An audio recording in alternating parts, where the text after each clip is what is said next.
ននៅក្នុងវីដេអូនេះខ្ញុំបង្ហាញពីរបៀបកាត់ background កាត់រូបភាពដើម្បីយកទៅធ្វើជា thumbnail សម្រាប់ដាក់នៅក្នុង YouTube ឬក៏នៅក្នុង Facebook page បាទមុនដំបូងយើង design យើងរៀបចំ thumbnail របស់យើងសិនមកតែខ្ញុំធ្វើនេះនៅក្នុងកម្មវិធី PowerPoint អញ្ចឹងយើងបាន background បែបនេះហើយយើងអាចកាត់របស់វាទៅតាមតម្រូវការទៅតាមទំហំដែលយើងចង់បានណាបាទអញ្ចឹងវិធីដែលងាយស្រួលគឺយើងអាចប្រើ tool នៅក្នុង Windows របស់យើងបាទនៅ app មួយគឺបងប្អូនចុចកន្លែងនេះបាទសញ្ញា start នេះហើយបងប្អូន scroll រកមើលពាក្យបាទនេះពាក្យ snip and sketch បាទអញ្ចឹងឃើញហើយចុចលើពាក្យនឹងមកហើយវាចេញមកបែបនេះចឹងនេះកន្លែង new បាទកន្លែង new ចុចអាសញ្ញាពូនចុះក្រោមនេះមកបាទវាមានជម្រើសឲ្យយើងកាត់បាទក្នុងរយៈពេល3សេកុង3វិនាទី10វិនាទីឬក៏ snip now ណាយើងកាត់ឥឡូវបាទអញ្ចឹងខ្ញុំយកកន្លែង snip now មកលឿនអញ្ចឹងយើងកាត់បែបនេះមកចឹងវាចេញសញ្ញាបូកមកយើង right click ទាញវាមកអូចង់បានកាត់ទំហំប៉ុណ្ណាបាទខ្ញុំកាត់យកទាំងអស់តែម្ដងបងប្អូនប្រឡែងមកវាកាត់បាន background ហ្នឹងអញ្ចឹងបានប៉ុណ្ណឹងហើយយើងត្រូវធ្វើម៉េចទៀតបាទអញ្ចឹងនៅក្នុងចំណុចនេះគឺបងប្អូនអាចកាត់តាមវិធីនេះក៏បានបាទនេះកាត់តាម image crop នេះក៏បានដែរនេះកន្លែង image crop នេះប៉ុន្តែកាលណាយើងកាត់តាម image crop នេះគឺយើងបានតែទំហំ background ផ្ទៃខាងក្រៅរបស់យើងឯងចង់បានតូចបានធំប៉ុន្តែវាអត់ zoom ទៅទាំង image រូបភាពឬក៏អក្សរនៅខាងក្នុងហ្នឹងទេបើយើងកាត់ធំវាអត់អីទេបើយើងកាត់តូចជាងទំហំជាក់ស្ដែងនេះគឺវាអាចដាច់អក្សរបើជំនួសខ្ញុំបង្ហាញឲ្យបងប្អូនមើលយើងកាត់តាម image crop នេះបើយើងធ្វើតាមហ្នឹងវាអាចដាច់ណានេះតែបើយើងយកធំប៉ុណ្ណឹងអត់អីទេ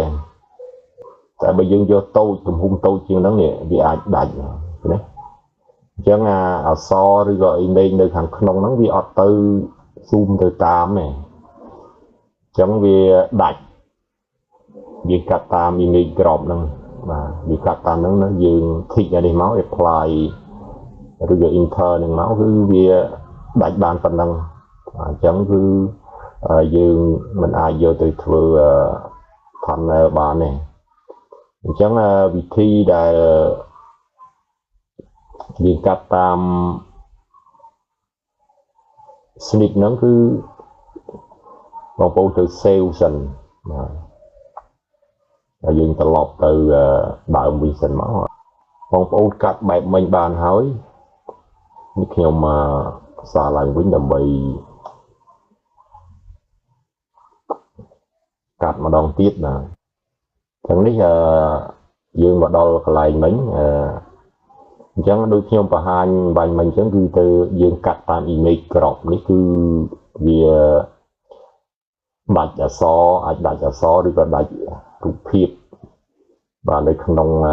background ក្នុង thumbnail របស់យើងនេះអញ្ចឹងវាអត់ zoom ទៅទាំងអស់ទេអញ្ចឹងវិធីគឺបងប្អូនទៅ save នេះសិនចុចកន្លែងសញ្ញា save as យើង save រូបភាពនឹងសិនទៅជា file JPG បាទ save មកវាទាញយើងទៅយើងចង់ save ដាក់កន្លែងណាខ្ញុំដាក់នៅក្នុង desktop ខ្ញុំកំណត់ឈ្មោះ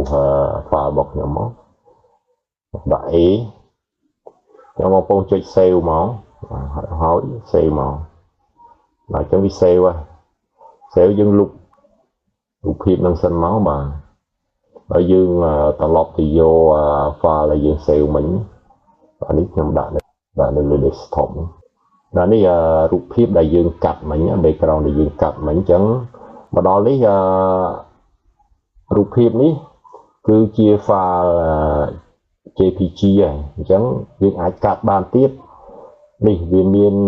សញ្ញាក្របនេះឲ្យយើងកាត់ហើយការកាត់បែបនេះគឺដូចខ្ញុំបង្ហាញមិញពីខាងដើមដែរណាគឺវាកាត់បានតែទំហំផ្ទៃខាងក្រៅទេអញ្ចឹងរូបភាពអក្សរនេះក៏វានៅតែដាច់បាទ image នៅខាងក្នុងនោះវាអត់ zoom ទៅទាំងអស់ទេអញ្ចឹងយើងអត់កាត់តាមនឹងទេគឺយើងកាត់នេះបងប្អូនចុចឲ្យកន្លែងសញ្ញាត្រេ3នេះ C more នេះអញ្ចឹងយើងចុចមកបាទវាមានពាក្យ resize នេះកំណត់ទំហំឡើងវិញណា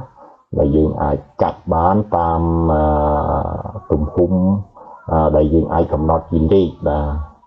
យើងចង់បានប្រមាណយើងយកកាត់តាម resize មកហើយនេះគឺជា actual size ទំហំពិតជាក់ស្ដែងរបស់វាណា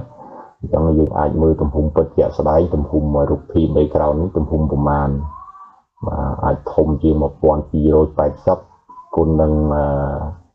720ឬក៏តូចជាងអញ្ចឹងណា actual size នេះឥឡូវនេះខ្ញុំបង្ហាញតកតងនឹង resize នេះយើងកាត់តាមហ្នឹងគឺយើងកំណត់ទំហំ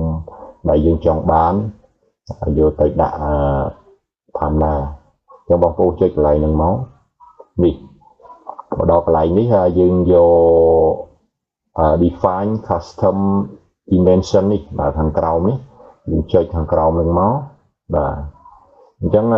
នេះ actual size វានេះគឺទំហំ background ហ្នឹងគឺ1185បដោយហើយទៅតឹងហ្នឹងគឺ664ណាបាទ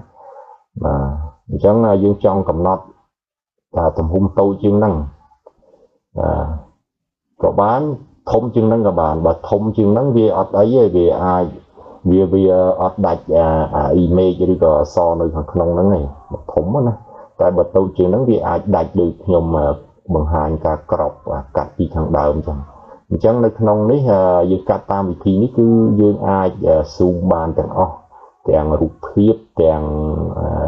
អក្សរនៅក្នុងហ្នឹងគឺវា zoom ទៅវាអត់ដាច់ទេចង់និយាយចឹងអញ្ចឹង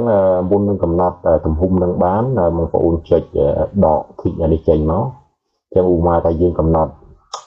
ចង់បានប្រមាណបដោយ960ណាហើយទៅតឹងប្រមាណ540អញ្ចឹងវាតូចជាងទំហំជាក់ស្ដែងអញ្ចឹងយើងកំណត់កាត់តាមហ្នឹងគឺវាអត់ដាច់អក្សរវាអត់ដាច់រូបភាពនៅខាងក្នុងហ្នឹងទេវា zoom ទៅទាំងអស់ហ្មងយកទំហំដែលយើងកំណត់ហ្នឹងតែម្ដងណាអញ្ចឹងបងប្អូនកំណត់ហើយបងប្អូនចុចនេះកន្លែងសញ្ញា save resize copy នេះបាទយើងចុចមក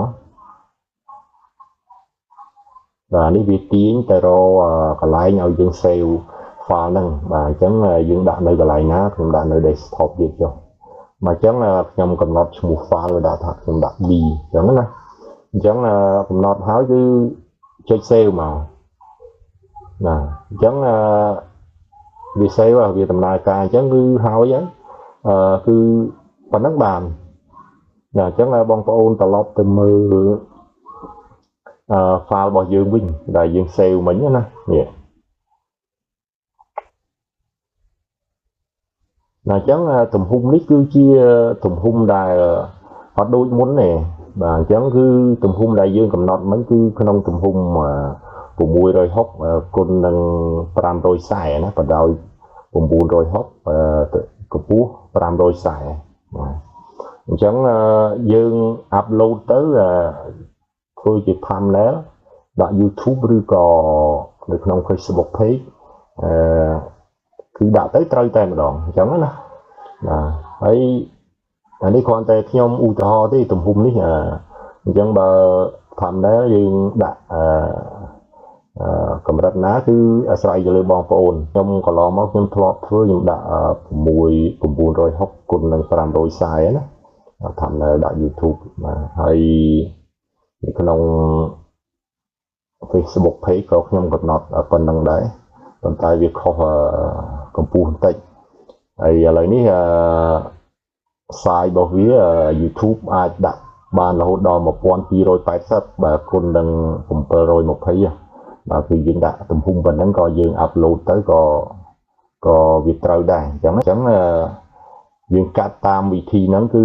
ងាយស្រួលបាទសាមញ្ញហើយយើងអាច zoom បានទាំងអស់វាអត់ដាច់រូបភាពអត់ដាច់អក្សរនៅខាងក្នុងហ្នឹងទេបាទអញ្ចឹងនៅក្នុងវីដេអូនេះមានតែប៉ុណ្្នឹងបាទតកតងទៅនឹងការកាត់ background ឬក៏ដាក់ធ្វើជា thumbnail ដាក់នៅក្នុង YouTube Facebook page បាទ